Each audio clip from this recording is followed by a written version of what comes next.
This video is going to focus on production, costs, and perfect competition. There are four market structures: perfect competition, and then we have monopolistic competition, oligopolies, and monopolies, which are characterized as imperfect competition. Characteristics of firms that operate in perfect competition. Examples would be agriculture. There are many small firms, their products are identical, they're perfect substitutes, and there's low barriers to entry in perfect competition. So what that means is it's easy for firms to enter and exit the industry. The seller really has no need to advertise in perfect competition. Firms operating in perfect competition are price takers. They have no control over their price. On the opposite end of the spectrum are monopolies. So examples of monopolies would be a utility or De Beers, the diamond manufacturer. There's one large firm. The firm is the market. They have a unique product. There are no close substitutes. There are high barriers to entry. Other firms cannot easily enter the industry. Monopolies are price makers, which means they can't have it. A monopoly wouldn't last long if there were not high barriers to keeping other firms out of the industry. So the types of barriers are economies of scale. So for example, there's only one electric company because they are the only ones that can make electricity at the lowest cost. We refer to this as a natural monopoly.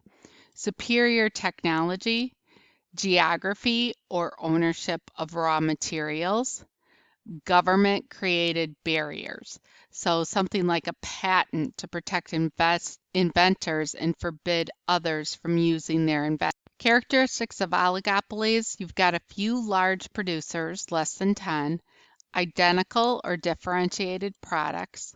There are high barriers to entry. They have control over their price, and there's mutual interdependence. So firms have to be concerned about the decisions of their competitors, and they use strategy. Characteristics of monopolistic competitive markets: they're relatively a large number of sellers. They're differentiated products. They have some control over their price. There are low barriers, easy for firms to enter, and there's not a lot of non-price competition, so advertising is important. We're going to start with perfect competition, and based on our definition, the answer to this is B. Why are perfectly competitive firms price takers? If a firm charges above the market price, no one's going to buy their product. They'll go to another firm. And you really have no reason to lower your price because consumers will buy just as much at the market price. Since the price is the same at all quantities demanded, the demand curve for each firm is perfectly elastic. So there are two graphs here, the industry or the market graph, which is always just going to show demand and supply, and then we'll have a graph for the individual firm. Notice the demand curve is perfectly elastic because consumers can buy all they want at the going market price of $10. What is the additional revenue for selling an additional unit? First unit earns $10, second unit $10. So the marginal revenue is constant. It's $10. Notice that total revenue increases at a constant rate. Marginal revenue equals average revenue for firms operating in a perfectly competitive market. So when we graph marginal revenue, the demand curve, the price, and also average revenue, we're going to call this Mr. DARP on our graphs. So demand equals marginal revenue equals average revenue, which equals the price. And this is only going to apply for perfectly competitive markets. Maximizing profit.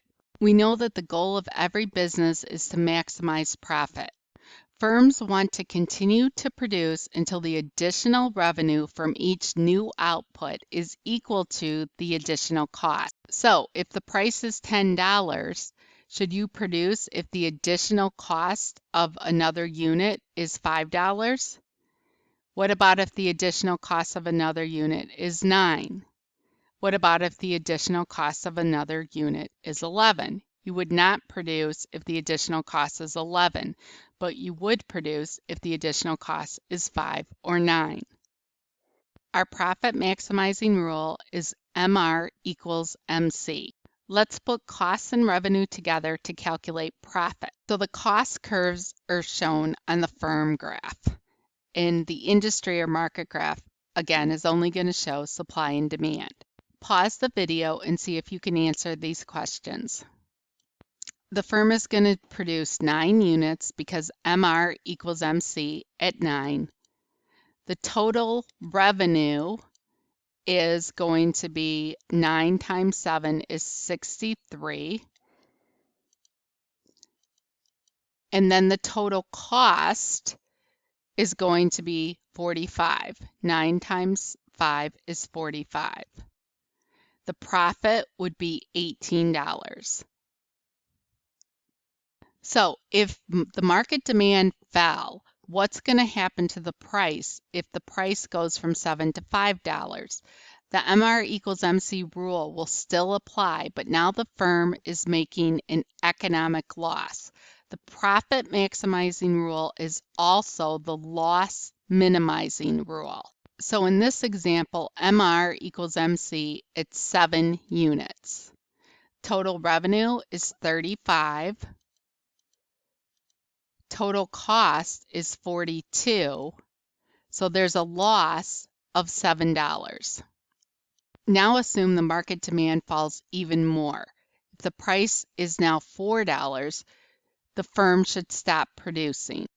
So the shutdown rule is a firm should continue to produce as long as the price is above their average variable cost. When the price falls below average variable costs, then the firm should minimize their losses by shutting down.